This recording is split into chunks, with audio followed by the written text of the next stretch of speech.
Good morning, everyone. Welcome to day 43, 90-day Entre Content Challenge. I was hoping you'd be here with me this morning to have coffee. Good morning, Entre family. A quick thought this morning, and maybe not as quick as some. But the thing is, this morning, something that I've noticed going on around me, and not just online, but we're going to talk about choosing your battles. And so choosing your battles. Well, we're not talking about big battles. We're going to talk about arguments. People are having a lot of arguments right now, in person and online and blah, blah, blah. So what's accomplished by arguing exactly? Think about it. Everybody's talking at the same time. Nobody's listening. There's no meaningful communication going on there. And this can be true in a group setting, at work, at home. So avoiding an argument. Well, I always kind of process that as not planting my feet and saying who I am and letting people know what I think. People need to know what I think. They don't. I don't care what I think. So why argue? It's not going to change their mind.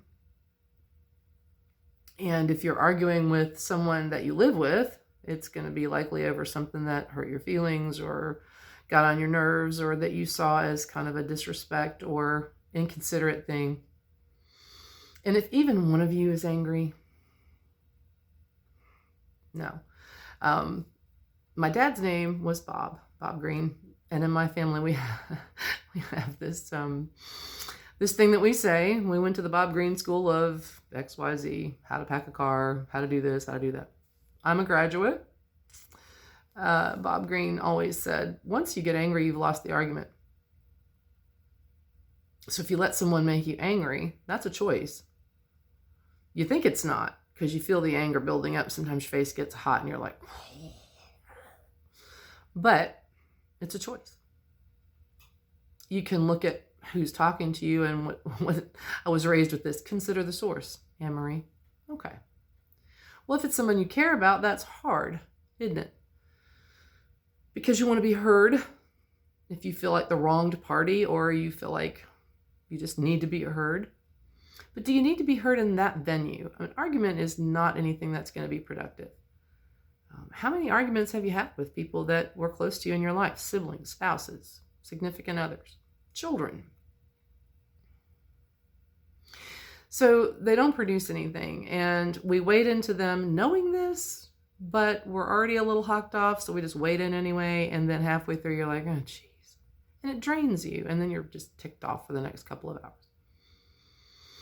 So you come to a point where you just kind of go, okay, I'm going to choose my battles. Sorry, my arm keeps jerking. I'm going to choose my battles, because the time you waste arguing with somebody, what could you have done in that time? Really? Yeah. And we have a term when I was in the band, when you do stuff like that, we called each other out. Stupid ass. Stupid head is a better word. So I call myself out every once in a while and go, yeah, okay. All right, Marie. My mom does that too. All right, Green. That's enough, We talked about this recently, me and my mom. So you have to step back, even though you're a little like, if it's somebody that you live with or somebody you know well or work with, you step back and you go, okay, I could wade in here and really annihilate them with my opinion, or I could step back and let them think what they want and preserve the relationship.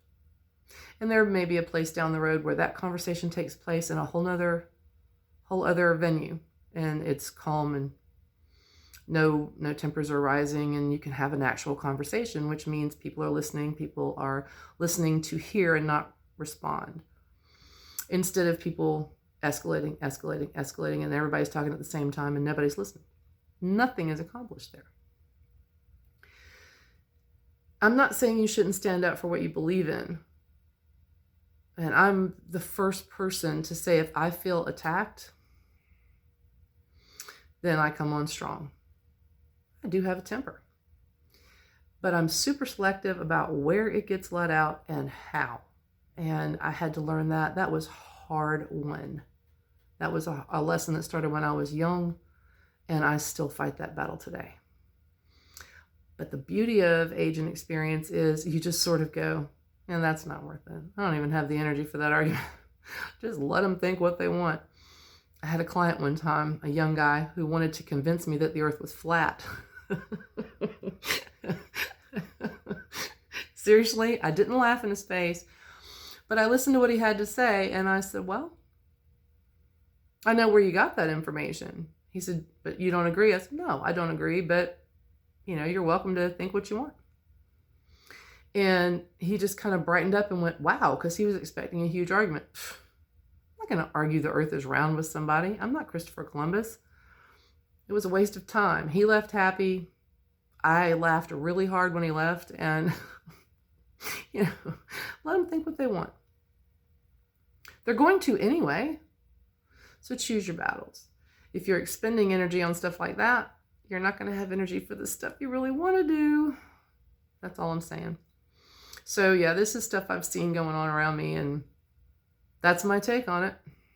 You can wade in if you want, but you're probably going to be sorry about it. So choose the battles, and sometimes you'll have to choose the people over the battle if they're important to you, right? Okay, I got to get started on my Tuesday. I'm going to share this with you. I used to have a girl that worked for me that pronounced it Tuesday in the South. So I guess it's kind of neat that we're talking about choosing your battles on Tuesday. I like humor. All right, Entre family, I love you. I hope you have a great Tuesday. Knock it out, and I'll see you on the next one. Take care.